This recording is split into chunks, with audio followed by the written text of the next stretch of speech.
ఈ Vedant media add చేస్తా. Hi bro, చెప్పండి కామెంట్ బాక్స్ లో. హాయ్ బ్రో, నిన్న మొన్న చూసాను video. Yeah yeah yeah hi hi. So non veg నా కాకా నమస్తే. ఎవరన్నా నువ్వు?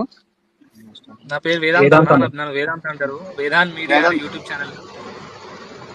వేదాంతమా? కాదన్నా మస్తు కళాకారం నేను. నా కింద నా వీడియో కింద కామెంట్ పెట్టినా మెల్లగా రాగానే ఇప్పుడు ఎవరన్నా నువ్వు అంటున్నావు. పూకాని పెట్టినప్పుడు నువ్వు పూకాని హైలైట్ చేసుకోవాలి కదా. నువ్వు పూక కాసినప్పుడు నేనేం పెట్టాను, పూకా అని పెట్టాను. మళ్ళీ ఇక్కడికి వచ్చి ఆ పూకాని నువ్వు వెర్రి పూక అనిపించుకోవడం ఎందుకు? అదే అంటారు పూలిచ్చి గుద్దించుకోవడం. నువ్వు వెర్రి పూకు ఇప్పుడు నువ్వు జర్నలిజం చేసినావా? అవలా పూక ఎదవా? నువ్వు జర్నలిజం చేసినావా? ఏరా కాదు, నువ్వు జర్నలిజం చేసినావా? అవలా పూకలు లెక్క అవలా పూకలు ఇంటర్వ్యూ చేసుడు. నువ్వేదో పీకినా నందువు జర్నలిజం అరా? అది అదేంటి? అది